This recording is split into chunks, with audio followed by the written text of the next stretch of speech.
चलिए आज हम देखते हैं कॉम्प्लेक्स नंबर। और कॉम्प्लेक्स नंबर में हम देखिए बेसिक समझ चुके हैं इमेजिनरी नंबर या इमेजिनरी यूनिट जिसको हम आयोटा से रिप्रेजेंट करते हैं, ग्रीक अल्फ़ाबेट जो कि आई के जैसे ही दिखता है, ठीक है। एंड अगर मैं 5i लिख रहा हूँ it means 5 and under root of -1। Under root of -1 को हम आयोटा से रिप्रेजेंट करते हैं, इमेजिनरी यूनिट इसे बोलते हैं। एंड ये जो 5i है ये बेसिकली एक इमेजिनरी नंबर है because under root -1 it is impossible for me to extract the square root of a negative number, ठीक है ना। किसी भी नेगेटिव नंबर का हम स्क्वायर रूट एक्सट्रैक्ट नहीं कर सकते हैं, ठीक है। अब आगे हम समझेंगे व्हाट इज कॉम्प्लेक्स नंबर, ठीक है। ये तो हमने समझा this is I is what imaginary number. Now what is complex number, ठीक है। अब नंबर सिस्टम में जैसे हमने देखा रियल नंबर, ठीक है ना, natural number, whole number, even number, odd number, ऐसे कितने सारे नंबर्स हमने देखे हुए हैं। तो देखिए इसकी एक हायरार्की है, जैसे नेचुरल नंबर, ठीक है। जितने भी नेचुरल नंबर है ये होल नंबर के अंदर आते हैं, जितने भी होल नंबर है ये इंटीजर्स के अंदर आते हैं, जितने भी इंटीजर्स है ये रैशनल नंबर के अंदर आते हैं। ये हमने पढ़ा हुआ है, ठीक है ना, ये हमने छोटी क्लासेस में पढ़ा है। और हमने एक अलग कैटेगरी और डिफाइन की, जैसे ये रैशनल नंबर है,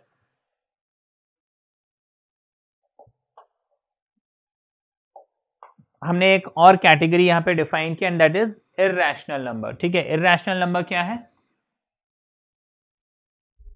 जो रैशनल नहीं है, ठीक है। सिंपली तो हम यही बोल सकते हैं, हाँ इरैशनल नंबर क्या है? जो रैशनल नहीं है।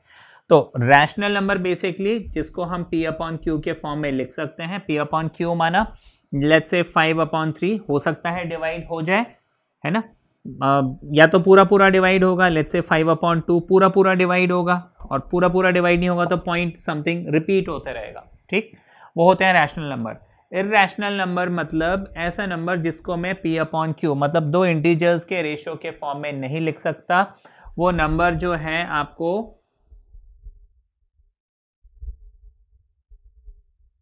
ठीक है ना, जैसे रिपीट नहीं होगा। यहाँ पे तो क्या है कि जैसे 1.333333 1.232323 ऐसे रिपीटेशंस मिलते हैं, लेकिन डेसिमल के बाद जो नंबर है वो रिपीट नहीं होंगे, कुछ ना कुछ आपको चेंज होते रहेगा। दो कैटेगरी के नंबर है, रैशनल एंड इरैशनल, इन दोनों को कंबाइन करके बोलते हैं हम रियल नंबर। और आज तक हमने यही समझा है कि जितने भी नंबर्स है वो रियल नंबर के अंदर आते हैं। सेट थ्योरी में हमने यही पढ़ा था, है ना, कि जितने भी नंबर्स हैं वो सब रियल नंबर के अंदर आते हैं, चाहे वो रैशनल है चाहे इरैशनल है, इंटीजर है, इवन, ऑड, सब कुछ उस रियल नंबर के अंदर आ गए। अब रियल नंबर जो है अब जैसे हमने हायरार्की समझी कि भाई रैशनल नंबर और इरैशनल नंबर ये दोनों आते हैं रियल नंबर के अंदर। अब रियल नंबर भी जो है ये कॉम्प्लेक्स नंबर के अंदर आता है। ये एक बहुत सिंपल सी चीज़ है, इसको याद रखना, क्योंकि कुछ मैं आपको कहना चाहता हूँ लाइक ये कॉन्सेप्ट कि जितने भी रियल नंबर है वो कॉम्प्लेक्स नंबर के अंदर आते हैं, इस कॉन्सेप्ट पे बेस्ड कई बार क्वेश्चंस हमें मिलते हैं, ठीक है। इस सिंपल से कॉन्सेप्ट पे है, बहुत सिंपल सा कॉन्सेप्ट। अब जितने भी रियल नंबर है वो कॉम्प्लेक्स नंबर के अंदर आते हैं। Now what is complex number? तो देखिए real number plus imaginary number is equal to complex number, ठीक है। Real number plus imaginary number is equal to complex number, ठीक है। ये हो गया। अच्छा, अब जैसे मान लीजिए मैं लिखता हूं 2 + 3i, ठीक है, 2 + 3i। तो ये क्या है? ये बेसिकली एक कॉम्प्लेक्स नंबर है। यहाँ पे 2 जो है इसको मैं बोलूंगा रियल पार्ट, और जो 3i है ये हो जाएगा इमेजिनरी पार्ट, ठीक है। तो 2 को हम जनरली RE, ठीक है। अच्छा, कॉम्प्लेक्स नंबर को हम जनरली Z से रिप्रेजेंट करते हैं, ठीक है। तो 2 जो है वो REZ यानी real part of Z, real part of complex number कहलाएगा। वेरएज 3i जो है ये IMZ, imaginary part of Z, ठीक है ना। तो real part of Z is 2, imaginary part of Z is 3, ठीक है। Imaginary part of Z 3i लिखने की जरूरत नहीं है, क्योंकि ऑलरेडी आपको बोल दिया इमेजिनरी पार्ट, तो मुझे सिर्फ 3 लिखना है, नॉट i, ठीक है, क्योंकि इमेजिनरी पार्ट अंडरस्टूड है, i है तभी वो इमेजिनरी है। So this is complex number real plus imaginary, ठीक है। तो अब सवाल उठता है कि जो रियल नंबर है ये कॉम्प्लेक्स नंबर की कैटेगरी में कैसे आता है। जैसे कि 5 एक रियल नंबर है, इसको हम कॉम्प्लेक्स नंबर की कैटेगरी में कैसे लिख सकते हैं। तो देखिए 5 को मैं 5 + 0i ऐसे लिख सकता हूँ, बिकॉज 0 × i 0 हो जाएगा। तो जितने भी रियल नंबर है उसमें हम +0i करके उसको कॉम्प्लेक्स बना सकते हैं, ठीक है। Therefore all the real numbers are basically a subset of complex number. Okay, ये हो गया एक बेसिक सा इंट्रोडक्शन, ठीक है। और ज़्यादा हम इसकी कहानी में नहीं जाते हैं, अब सीधे सीधे आते हैं, हाँ, काम की बात करते हैं। Now addition of complex number, subtraction of complex number, multiplication and division, ये सारे के सारे ऑपरेशन हम कॉम्प्लेक्स नंबर में कर सकते हैं। जैसे हम सिंपल अरिथमेटिक में करते थे, अरिथमेटिक एंड अलजेब्रा के जो रूल्स फॉलो करते थे, कॉम्प्लेक्स नंबर में भी हमें वही रूल्स फॉलो करने, बस एक दो मॉडिफिकेशन या कुछ वेरिएशन जो होंगे वो मैं आपको समझा दूंगा। अब देखिए Z1 एक कॉम्प्लेक्स नंबर है, let's say a + ib, and let's say Z2 एक और कॉम्प्लेक्स नंबर है c + id, ठीक है। कोई भी कॉम्प्लेक्स नंबर जो हमेशा a + ib माना, कॉम्प्लेक्स नंबर में एक रियल पार्ट होगा और एक इमेजिनरी पार्ट होगा। तो ये दो कॉम्प्लेक्स नंबर हो गए Z1 एंड Z2। हम शुरुआत करते हैं इक्वालिटी से, equality of two complex number. दो कॉम्प्लेक्स नंबर वो कब इक्वल हो सकता है, तो इसके कॉन्सेप्ट को हम देखते हैं। देखिए दो कॉम्प्लेक्स नंबर, लेट्स से मुझे बोला है a + ib is equal to c + id, ठीक है ना।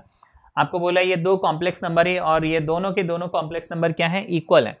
तो ये इक्वल हैं, ये तभी पॉसिबल है जब इस कॉम्प्लेक्स नंबर का रियल पार्ट, इस कॉम्प्लेक्स नंबर का real part, they must be equal, ठीक है। और इसी तरह से इस कॉम्प्लेक्स नंबर का इमेजिनरी पार्ट और इस कॉम्प्लेक्स नंबर का imaginary part, they must be equal. मतलब ये अलग अलग मैच होने चाहिए। इसका मतलब a must be equal to c, and देखिए एंड कंजक्शन लगा है, मतलब ये दोनों कंडीशन एक साथ ट्रू होने चाहिए। कोई एक कंडीशन भी फॉल्स हो गया तो ये इक्वल नहीं होंगे। And b is equal to d, बहुत ध्यान रखना है हमें। दो कॉम्प्लेक्स नंबर तभी इक्वल होंगे जब real real equal, imaginary imaginary equal, otherwise वो इक्वल हो ही नहीं सकते, ठीक है ना। मैं बोलता हूँ 5 + 4i is equal to 3 + xi, ठीक है। आपको अगर ऐसे बोला जा रहा है, देखिए ये xi के बजाय मैं पहले तो कोई नंबर लेता हूँ, लेट्स से 4i, ठीक है, या इसको हम 4 कर देते हैं, इसको 5 कर देते हैं, तो दिस इज नॉट पॉसिबल। देखिए रियल पार्ट और रियल पार्ट आपस में इक्वल होना चाहिए, इक्वल नहीं हो रहा है, ठीक है। इक्वल, अगर ये इक्वालिटी नहीं मिली तो फिर हम इसको इक्वल नहीं बोल सकते। इसमें क्वेश्चन ऐसे मिलेंगे कि आपको बोला है जैसे 3 + 4i is equal to let's say x + iy, ऐसे बोल सकते हैं। आपको बोला x और y की वैल्यू निकालो, तो हमें मालूम है कि दो कॉम्प्लेक्स नंबर तभी इक्वल होते हैं जब real and real are equal, imaginary and imaginary are equal. इसका मतलब x की वैल्यू 3 होनी चाहिए एंड y की वैल्यू 4 होनी चाहिए, अदरवाइज ये कॉम्प्लेक्स नंबर इक्वल नहीं होंगे। सिंपल सा कॉन्सेप्ट है, ठीक है। Now this is equality of complex number. Next moving on, addition, subtraction, ये सारे के सारे ऑपरेशन इसमें हो सकते हैं। बहुत सिंपल है, आपको बच्चों का खेल लगेगा। जैसे आप सिंपल अरिथमेटिक में प्लस माइनस करते थे, वैसे ही इसमें प्लस माइनस करना है आपको। Let's say Z1 is equal to a + ib and let's say Z2 equals to c + id दिया हुआ है। मुझे बोला है दोनों को प्लस करो, तो Z1 + Z2 क्या होगा? तो मुझे कुछ नहीं करना है, ये रियल रियल एक साथ ऐड करना है, मतलब a + c, ठीक है। और ये इमेजिनरी इमेजिनरी आपस में ऐड करना है, मतलब b + d with an i, बस इतना ही करना है। लेट्स से मुझे Z1 जो है 2 + 3i दिया हुआ है, Z2 मुझे 5 + 7i दिया हुआ है। आपको बोला है दोनों को ऐड करो, तो आप क्या करोगे? 5 + 2 7 हो जाएगा, 7 + 3 10 हो जाएगा और साथ में i लग जाएगा। अलजेब्रा में हमने यही समझा था कि x + लेट्स से y, ठीक है, इसको मुझे ऐड करना है 2x + 3y से, ठीक है ना। तो अलजेब्रा में हमने यही समझा था लाइक टर्म्स टुगेदर, माने ये x जो है x के साथ ही जुड़ेगा और y जो है y के साथ ही जुड़ेगा। ये x कभी भी y से मर्ज नहीं हो सकता और ना ही y जो है x से मर्ज हो सकता है। बेसिक है ना, ये बेसिक स्कूल में हमने पढ़ा हुआ है, छोटी क्लासेस में पढ़ा हुआ है, तो वही कॉन्सेप्ट यहाँ पे यूज हो रहा है। You can always add two complex numbers, ठीक है, provided you add real real के साथ, इमेजिनरी इमेजिनरी के साथ, ठीक है। फिर अच्छा, इसकी प्रॉपर्टीज भी है, हम उन प्रॉपर्टीज को बाद में समझेंगे, फिलहाल मल्टीप्लिकेशन, ठीक है ना। तो let's say again z1 z2 मुझे मल्टीप्लाई करना है। z1 मुझे a प्लस आई बी दिया हुआ है, z2 मुझे c प्लस आई डी दिया हुआ है, मुझे दोनों को मल्टीप्लाई करना है। कैसे करूं? तो जैसे अलजेब्रा में हम करते थे भाई x plus Y into let's say 2x plus 3y, ऐसे करते थे ना। इस टाइप के क्वेश्चन बहुत सारे सॉल्व किए होंगे शायद 8th में या 9th में या 10th में, किसी भी क्लास में, है ना। कैसे करते थे? x सॉरी x जो है 2x के साथ, x 3y के साथ, फिर y 2x के साथ, y 3y के साथ रीअरेंज करते थे, जो भी मिलता था उसको फिर आपस में देखते थे कौन किसके साथ ऐड हो रहा है, वो ऐड कर लेते थे, ऐसे ही होता था। तो यहाँ पे भी वही है, a जो है पहले c के साथ, फिर a जो है वो आई डी के साथ, ठीक है। तो हम करते हैं a इंटू सी, ए सी हो जाएगा, plus a into I D, ठीक है, a इंटू आई डी हो जाएगा। उसके बाद i B into c and I B into I d, तो a इंटू सी तो हो गया, उसके बाद हम आई बी इंटू सी, है ना, तो ये हो जाएगा आई बी इंटू सी। अच्छा, a into I D and I B into I D, ठीक है, किसी भी ऑर्डर में लिखो, इट रियली डजंट मैटर। अच्छा, इसके बाद मुझे जैसे कि इमेजिनरी क्वांटिटीज, ठीक है, इमेजिनरी नंबर प्रीवियस क्लास में हमने समझा, तो उसमें इमेजिनरी नंबर के लिए एक प्रॉपर्टी आपको बताई थी, क्या? आई स्क्वायर इज -1, तो वो हमें यहाँ पे ध्यान रखना है। Now this is A C as it is रहेगा, बी सी इंटू आई, इसको आप बी सी इंटू आई ऐसे लिख सकते हो, इसको ए डी इंटू आई लिख सकते हो, और बी डी, और यहाँ पे देखिए i इंटू आई बन जाएगा आई स्क्वायर, ऐसे ही होगा। अब आई स्क्वायर हमने प्रॉपर्टी क्या समझा है कि आई स्क्वायर जो है वो -1 होता है, इसका मतलब इस बी डी के साथ मुझे क्या मिल गया? -1 मिल गया। अच्छा, प्लस माइनस माइनस, देखिए 1 तो लिखने की जरूरत नहीं है, तो हम इस 1 को हटा देते हैं और प्लस माइनस माइनस कर देते हैं, ये हो गया। अब मैं क्या करूंगा? रीअरेंज कर लूंगा, ये ए डी और बी सी ये रियल रियल पार्ट है और ये इमेजिनरी इमेजिनरी पार्ट है, तो बेसिकली मुझे इसका रिजल्ट ए सी माइनस बी डी, ठीक है, प्लस यहाँ पे हम आई कॉमन ले लेते हैं, तो B C and A D, और साथ में आई, ये हो गया इनका प्रोडक्ट, ठीक है, a c minus b d plus b C and A d with n i, ये हो गया मल्टीप्लिकेशन। अच्छा, इसकी भी प्रॉपर्टीज हैं, वो प्रॉपर्टीज हम आगे चल के समझेंगे। सो एडिशन मल्टीप्लिकेशन ये तो हमने कर लिया, ठीक है ना। अब डिवीजन ऑफ कॉम्प्लेक्स नंबर, ठीक है, एडिशन कर लिया, मल्टीप्लिकेशन कर लिया, डिवीजन, ठीक है। अच्छा, सब्ट्रैक्शन भी करना है, ओके, सब्ट्रैक्शन भी करना है। अब देखिए a प्लस आई बी मुझे एक नंबर दिया है, c प्लस आई डी मुझे एक दूसरा नंबर दिया, मुझे सब्ट्रैक्ट करना है, तो अलजेब्रा के रूल्स आप अप्लाई कर लीजिए, ये माइनस, तो a माइनस सी हो जाएगा और b minus d with n i हो जाएगा, बस इतना ही है। फॉर एग्जाम्पल मुझे 5 प्लस 3i बोला है, इसको मुझे सब्ट्रैक्ट करना है 7 प्लस या माइनस कुछ भी लिख लीजिए 2i से, तो रूल ऑफ साइन हर चीज़ मुझे फॉलो करनी है, बॉड मास, ठीक है, ये जितने भी रूल्स है फॉलो करते हुए इस क्वेश्चन को सॉल्व करना है, और कुछ नहीं। ब्रैकेट ओपन करेंगे, 5 प्लस 3i बनेगा, माइनस जब ब्रैकेट ओपन करते हैं तो 7 को माइनस साइन मिल जाएगा, माइनस प्लस माइनस, ठीक है, तो ये हो जाएगा 2i। अब मुझे क्या करना है? Real parts together, imaginary parts together, तो 5 माइनस 7, ठीक है, 5 माइनस 7 हो जाएगा -2, बड़े नंबर का साइन लगेगा, ओके। 3 माइनस 2i है ना, 3 माइनस 2 इज 1, तो 1i, 1 लिखने की जरूरत नहीं है, सिर्फ i लिख देंगे, ये इनका सब्ट्रैक्शन हो गया, ठीक है। अच्छा, अब मान लीजिए मुझे इन्हीं दोनों को मल्टीप्लाई करना है, 5 plus 3i and 7 plus 2i, multiply भी करके देख लेते हैं क्या मिलेगा। तो 5 प्लस 3i, मुझे इसको मल्टीप्लाई करना है लेट्स से 7 प्लस 2i से, तो ये हो जाएगा 5 7 ज़ा 35, 5 2 ज़ा 10, ठीक है, 3 7 ज़ा 21 एंड 3 2 ज़ा 6 विथ एन आई स्क्वायर। ये हो गया। अब 35 एज इट इज रहेगा, 10 एंड 21 कितना हो जाएगा ये 31, 6 के साथ आई स्क्वायर है तो ये -6 बन जाएगा। अब 35 में से मैं -6 कर लूंगा, ठीक है, रियल पार्ट टुगेदर, 35 - 6 ये हो जाएगा 29 प्लस 31i, ये इनका प्रोडक्ट आ गया, ठीक। So this was multiplication. अब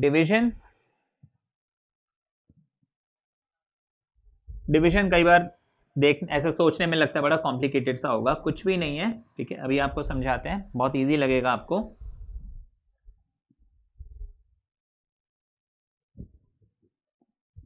डिवीजन ऑफ कॉम्प्लेक्स नंबर, देखिए मैं आपको यही एग्जांपल ले लेते हैं, 3 + 7i एंड लेट्स से 2 + 5i, ठीक है। तो मुझे 3 + 7i को 2 + 5i से डिवाइड करना था। अब देखिए ये सिंपल नंबर तो डिवाइड कर सकते हैं, इस कॉम्प्लेक्स नंबर में क्या करें क्या नहीं करें, हाँ कंफ्यूजन तो कुछ नहीं। देखिए डिवीजन जो है बहुत सिंपल होता है, आपको बस इतना करना है कि डिनोमिनेटर में जो भी कॉम्प्लेक्स नंबर हमें दिया हुआ है, ठीक है, उसका कॉन्जुगेट। अब कॉन्जुगेट क्या होता है, तो देखिए रैशनलाइजेशन ये टॉपिक आपने छोटी क्लास में पढ़ा होगा। अब या सर्ड्स जैसे 2 + √3 और हमने इसको रैशनलाइज करना है 1/2 + √3, इसको रैशनलाइज करना है, तो हम क्या करते थे 2 + √3 को 2 - √3 लिखते थे और इसी से हम मल्टीप्लाई और डिवाइड करते थे, ठीक है। तो क्या होता था, डिनोमिनेटर से ये जो रेडिकल साइन है वो हट जाता था। तो वहां पे हम क्या करते थे, ये जो क्या बोलते थे, ये जो 2 + √3 है इसका कॉन्जुगेट है 2 - √3। बेसिकली रेडिकल साइन यानी ये रूट वाला जो टर्म है इसके आगे जो भी साइन है उसको चेंज कर देते थे और उसको बोलते थे हम क्या, कॉन्जुगेट, यही होता था, ठीक है। तो यहां पे भी वैसे ही करना है, ठीक है। व्हाट इज कॉन्जुगेट, तो यहां पे कॉन्जुगेट की डेफिनेशन है कि कोई भी कॉम्प्लेक्स नंबर, ये कॉम्प्लेक्स नंबर है, अब इसका कॉन्जुगेट क्या होगा, conjugate is the same complex number जिसमें जो इमेजिनरी पोर्शन है उसका साइन हम चेंज कर दें, उसी को हम कॉन्जुगेट बोलते हैं। माना a + ib का कॉन्जुगेट a - ib होगा।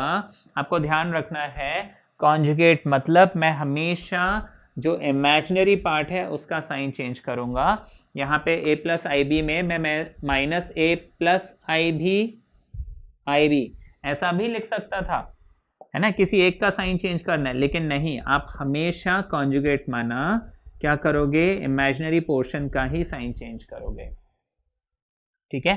इस चीज का हमें ध्यान रखना है। अब जैसे 2 + √3 है, अब इसमें -2 + √3 करके अगर मैं रैशनलाइज करूंगा, मान लीजिए, ठीक है ना, जैसे रैशनलाइज द डिनोमिनेटर ये क्वेश्चन मिलते थे आपको, तो अगर आप -2 + √3 करके भी सॉल्व करते तो कोई दिक्कत नहीं, हो जाता वो सॉल्व। देखिए सर्ड्स में ये चल जाता है लेकिन कॉम्प्लेक्स नंबर में नहीं चलता। हालांकि प्रोसीजर तो यही बताया कि वहां पे भी प्रोसीजर यही बताया, आप हमेशा रेडिकल साइन यानी जो स्क्वायर रूट वाला नंबर है उसके साइन को चेंज करेंगे प्लस या माइनस, ठीक है। तो ऐसे यहाँ पे भी ये रूल बताया हुआ है कि इमेजिनरी पोर्शन, याद रखिएगा इमेजिनरी पोर्शन, जो इमेजिनरी पार्ट है उसके ही साइन को चेंज करना है कॉन्जुगेट निकालने के लिए, रियल पार्ट का साइन चेंज नहीं करना है, ठीक है। ये गलती कई बार कभी गलती से हो ना जाए, है ना, ये मिस्टेक नहीं होनी चाहिए। तो ये 3 + 7i / 2 + 5i है, तो बेसिकली आपको क्या करना है, रैशनलाइज करना है ना, ऐसे मान के चलो, रैशनलाइज करना है माना इसके कॉन्जुगेट से मल्टीप्लाई करना है, मतलब मैं इसमें इमेजिनरी पोर्शन के साइन को चेंज कर देता हूँ। 2 - 5i है तो 2 - 5i यहाँ पे लिख देता हूँ। अब क्या करना है, मल्टीप्लीकेशन हम सीख ही चुके हैं, तो मल्टीप्लाई करते हैं ऊपर, है ना, 3 and 2, 3 2 = 6, 3 5 = 15, 3 5 = 15 माइनस का साइन और i आ गया। अब 7 2 = 14, i आ गया, प्लस है प्लस लिख दिया, 7 5 ज़ा 35, आई का स्क्वायर आ गया, आई इंटू आई स्क्वायर, प्लस माइनस माइनस आ गया। डिनोमिनेटर में क्या आएगा, तो आप ध्यान रखिएगा a प्लस आई बी, ठीक है, a minus I B is always A square plus B square, ठीक है। कई बार जैसे छोटी क्लास में ना बच्चे बड़े क्यूरियस होते हैं और पूछते हैं कि सर ए प्लस ए स्क्वायर माइनस बी स्क्वायर का तो फॉर्मूला है a plus B A minus B, है ना, तो ए स्क्वायर प्लस बी स्क्वायर का फॉर्मूला क्या है, ए स्क्वायर माइनस बी स्क्वायर का तो फॉर्मूला है। तो अब मैं आपको बता दूं a square plus B square का भी फॉर्मूला है, वो है a plus I B and A minus I b, ठीक है। अब छोटी क्लास में तो ये फॉर्मूला नहीं बता सकते ना, क्योंकि अब ये आई क्या है वो पूछेंगे। तो यहाँ पे अब आपको पता चल गया आई क्या है, तो आप ये formula A square plus B square is always A plus I B and A minus I B, ये फॉर्मूला आप याद रख सकते हैं और इस फॉर्मूले को आप यहाँ अप्लाई कर सकते हैं। तो यहाँ पे सीधा सीधा मैं 2 का स्क्वायर एंड 5 का स्क्वायर, आई हटा दीजिए, ठीक है। डायरेक्टली आप ये फॉर्मूला यूज कर सकते हैं रादर देन इसको भी अगर आप मल्टीप्लाई करोगे, ठीक है, अगर आप इसको करना ही चाहते हो तो ऐसे कर सकते हो। देखिए ए प्लस बी ए माइनस बी क्या होता है, ए स्क्वायर माइनस बी स्क्वायर, तो यहाँ पे ए की जगह मैं 2, मेरे पास 2 है तो मैं 2 का स्क्वायर लिखूंगा, माइनस बी की जगह 5i है तो मैं 5i का स्क्वायर लिखूंगा, ठीक है। अब देखिए 5i का स्क्वायर यानी -1 और वो -1 इसको प्लस बना देगा, तो इसलिए हम क्या करते हैं इसको डायरेक्टली ए स्क्वायर प्लस बी स्क्वायर लिख लेते हैं, ठीक है। तो आप ध्यान मतलब हमेशा ऐसे कर सकते हैं, ए स्क्वायर प्लस बी स्क्वायर ये फॉर्मूला आप बना सकते हैं, ठीक है, सॉरी इस फॉर्मूले को यूज कर सकते हैं ना, you just have to solve it, that's it, और कुछ नहीं करना है इसमें। तो ये हमारे पास 6 आ गया, ठीक है, 35i स्क्वायर ये प्लस 35 बन जाएगा, समझ पाए। 35i स्क्वायर जो है -1 होता है तो माइनस माइनस प्लस 35, इसको मैं 6 के साथ सेट कर देता हूँ, -15i और प्लस 14i, तो प्लस माइनस माइनस 15 14, -1 बचेगा, -1i, तो मैं सिर्फ i लिख लेता हूँ, ठीक, ये आ गया। नीचे आ जाएगा 2 का स्क्वायर 4, 5 का square 25, 25 plus 4 is 29, 35 and 6 41, sorry मैं आई लिख रहा हूँ, 41 माइनस आई अपॉन 29, ठीक है। तो ये हमने डिवाइड किया 3 प्लस 7i को 2 प्लस 5i से और ये हमें आंसर मिल गया, ठीक है। आपको बेसिकली करना क्या होता है वो मैं बता दूं, कभी भी हमें आंसर जो है ना वो स्टैंडर्ड फॉर्म में, और कॉम्प्लेक्स नंबर का स्टैंडर्ड फॉर्म है a प्लस आई बी, मतलब रियल पार्ट अलग इमेजिनरी पार्ट अलग, तो मुझे आंसर जो है हमेशा स्टैंडर्ड फॉर्म में देना होता है। इस वजह से हम क्या करते हैं इसके कॉन्जुगेट से मल्टीप्लाई एंड डिवाइड करके इसको रैशनलाइज करके जो है इसको स्टैंडर्ड फॉर्म में लेके आते हैं। इस वजह से डिवीजन में हम क्या करते हैं कि कॉन्जुगेट से मल्टीप्लाई करके ऐसे ले आए। अब इसको आप क्या कर सकते हो, जो स्टैंडर्ड फॉर्म है a प्लस आई बी वैसे लिख सकते हो, यानी कि मैं इसको चाहूँ तो स्प्लिट करके 41/29 माइनस आई अपॉन 29, है ना, तो ये हो गया रियल पार्ट, ये हो गया इमेजिनरी पार्ट, ऐसे अलग अलग करके आप लिख सकते हैं। तो इस वजह से, ठीक है, आपको हमेशा आंसर जो है स्टैंडर्ड फॉर्म में देना है। तो स्टैंडर्ड फॉर्म के लिए हमेशा आई जो इमेजिनरी यूनिट है ये न्यूमरेटर में होना चाहिए, डिनोमिनेटर में नहीं। डिनोमिनेटर में अगर इमेजिनरी यूनिट है, इसको अगर आप स्प्लिट भी करते, मान लीजिए, ठीक है ना, इसको अगर आप स्प्लिट भी करते तो ये हो जाता 3/2 plus 5i plus 7i upon 2 plus 5i। तो देखिए इसमें रियल पार्ट इमेजिनरी पार्ट अलग नहीं हुआ ना, क्योंकि देखिए यहाँ भी नीचे आई है, यहाँ ऊपर नीचे दोनों जगह आई है। इस वजह से हम डिवीजन जब करते हैं तो क्या करते हैं, उसको रैशनलाइज करते हैं ताकि वो स्टैंडर्ड फॉर्म यानी रियल पार्ट अलग इमेजिनरी पार्ट अलग, जो कॉम्प्लेक्स नंबर का स्टैंडर्ड फॉर्म उसमें आ जाए, a प्लस आई बी के फॉर्म में आ जाए, ठीक है। This was division.